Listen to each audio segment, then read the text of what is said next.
Hello there everyone, Ashnflash here, and welcome on into a special video. We did this when I did the Clone Wars series, and gosh, that was when Season 7 just started. So, with the release of my Marvel Supervillain series this week, I'm very excited to do this video because I just think that it's shocking some of the characters in here, some of the outfits. I'm not going to go into some of the different outfits, so I'm just going to mention that. I don't know if you know this, but I was just doing some research, and Lego Marvel Superheroes was the first game to really have that huge roster of characters. The game before, Lego Batman 2 DC Superheroes, only had 50.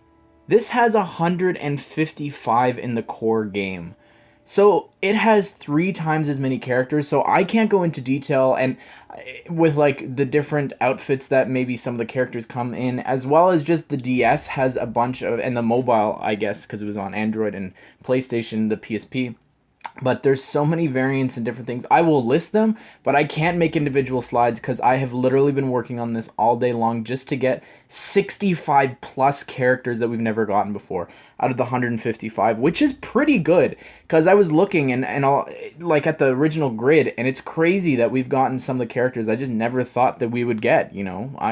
And again, they may not be our favorite versions either, so like Electro, Rhino, and Shocker aren't here, but their outfits are like the classic comic version we still need, but we just haven't gotten those versions, so I'm not including them in the list. These are just characters that we've never gotten before. So without further ado, let's go ahead and let's get started. And we're going alphabetically, but we have the Abomination, then we have Absorbing Man, Archangel, Arnim Zola.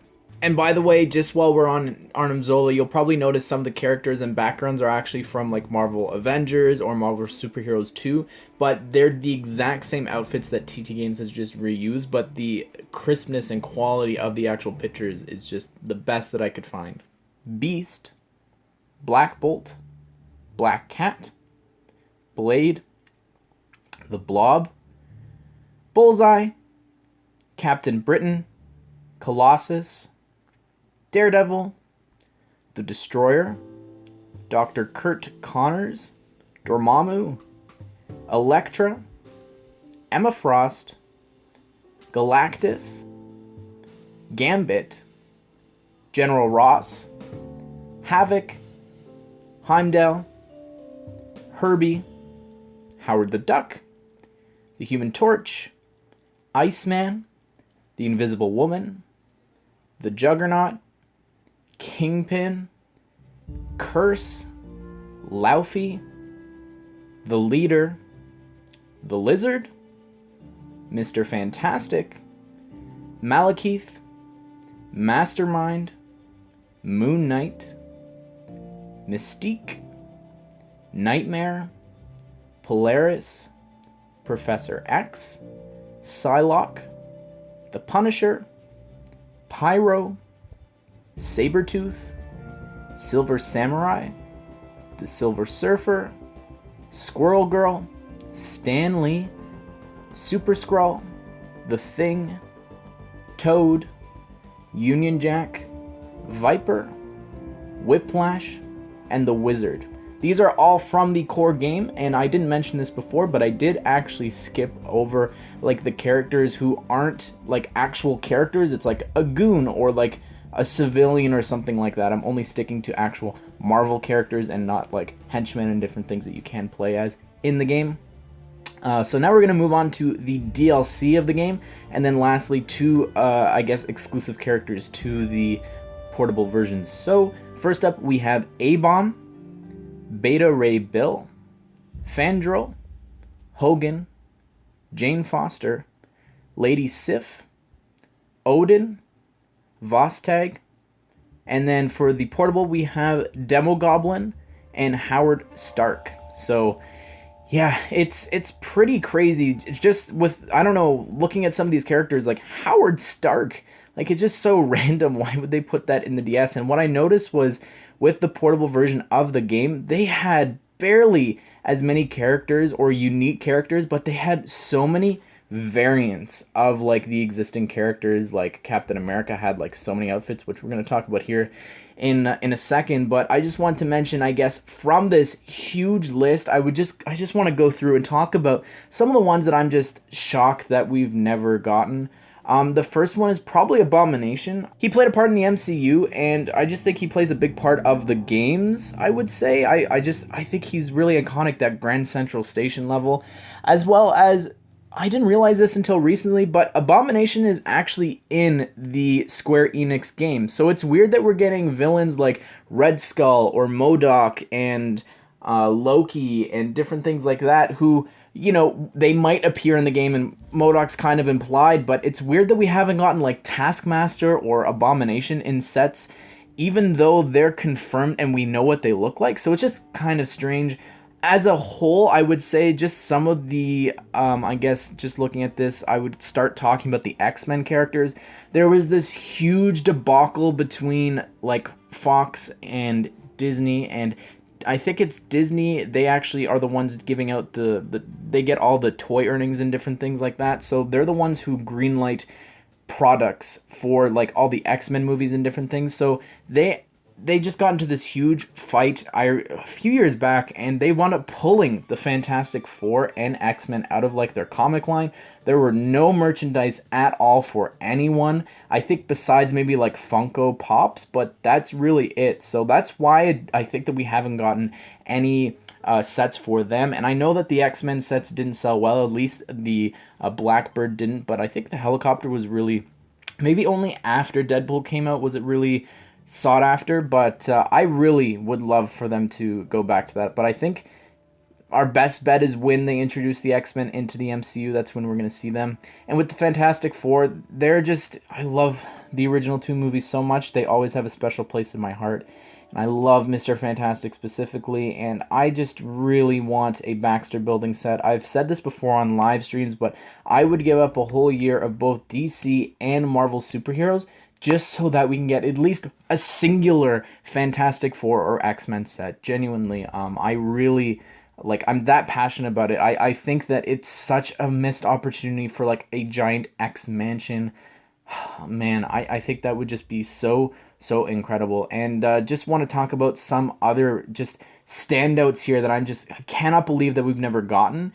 And these are the Spider-Man villains. Like, just going through this list, Black Cat, it's shocking that she's really the most iconic, I would say, Spider-Man female villain, and we've never gotten her. I'm sure that there's some more obscure ones, but she's the most popular, and she's not even in a set. And we've been getting Marvel sets for 8 years now. I can't wrap my mind around that. Again, like I mentioned earlier, just some of the classic outfits for like Electro and the Rhino. Like, we've never gotten him in that, like, the suit, as well as the Lizard. Like, how have we never gotten the Lizard? He was literally the main villain of a movie. I don't get that at all. And then also Kingpin. I don't understand that. And I don't understand how we haven't gotten Daredevil. He's been referenced in sets, and we still have yet to get him in minifigure form. Like, those two, I just think in a Spider-Man, like, team-up set would be just so amazing. I don't get it. Another character that's super detailed that I would love for them to do for, like, a maybe the 10 years of the Marvel theme is to do Whiplash. Oh my goodness, this figure that they designed for the game is just so detailed. I swear it looks like an official figure. Like, I don't know, like, I feel like this was, like, planned for a set or something. It's just so detailed. It's genuinely crazy. And then, of course, I also have to mention this, but Stan Lee. I don't get how we've never gotten him in a set, in a promotion, in anything. I don't get that. Like, it's genuinely shocking. I really don't get it. And I've actually done a CMF series of all his cameos, so I'll link that at the end if you want to check that out. But so really quickly, I'm just going to go through and just list off all of the different outfits that are actually in the game. I'll just put out the character grid because I can't make slides for all these guys individually. Because, I mean, we've got them in minifigure form, and really this is just characters I wanted to talk about. So really quick, we've got a classic AIM Agents, Ant-Man in the comic outfit, Black Panther in the comic outfit, Bruce Banner is an exclusive figure to the game, Cyclops in his comics outfit, same with Doctor Strange, Drax, Gamora, Groot. We also have a Gwen Stacy figure in the game, which I'm shocked we've never gotten either. Hawkeye is a comics outfit in the DLC. We've got Jean Grey in her comics outfit, as well as a Dark Phoenix version in the DLC. We've actually gotten her for an SDCC exclusive, but that was just her regular sort of outfit. But then we've also got the Mandarin from the comics, Miss Marvel, who's now Captain Marvel, Rocket Raccoon in the comics, Ronan the Accuser. We also have a different SHIELD agent variant, and then we also have the Spider-Man Future Foundations, as well as the Superior Spider-Man. Star-Lord from the comics, as well as Tony Stark in his underwear and a comics Wasp. And then in the portable, we have a Beast Astonishing outfit, a Black Widow comics outfit for Captain America, the Super Soldier outfit, which is like what the Winter Soldier outfit was based off of. There's also a World War II outfit, and it's literally called WW2, so that's really crazy that they actually call it that. As well as Doctor Doom in his 2099 outfit. And then we've also got a Grey Hulk, an ultimate version of the Human Torch. We've also got Jean Grey in her first class outfit, the Juggernaut Kurth, and then we've also got a modern Magneto, a House of M Mystique, the Nick Fury Sr., and then we've also got Norman Osborn, again another character I can't believe we've never gotten, Storm in a white suit, Tony Stark in his suit when he's doing the demonstration of the Jericho missile, and then for Wolverine, the Days of Future Past outfit with an X-Force outfit as well. So that's everything from Marvel superheroes. So let me know if you enjoyed this video. I really enjoy looking at these things. I find it so fascinating and just really disappointing as well when I see just all the love that TT Games puts into the designs of these characters, and then nothing ever comes from them in like an actual set. And I know that there's not really any correlation between that. Sometimes LEGO will give them like set and vehicle designs and character designs a little early to include in the game for upcoming sets. But just some of these I just think are such missed opportunities, as well as this is the only love that Thor the Dark World got, which is just strange. I know it's not everyone's favorite movie, but I don't know, just I can't believe we've never gotten sets off Thor the Dark Thor before. But anyways, guys, that is it. A bunch of these characters are going to be appearing in my Marvel Supervillain series, so be sure to subscribe and turn on the bell notification so you don't miss out on that, as well as all of the Avengers set reviews, hopefully soon if the sets do release, as well as I've got the Helicarrier and the 4+ Tower on the way soon, hopefully. But I hope that you did enjoy this video, and I hope that you all have a great day. I will see you all in the next one.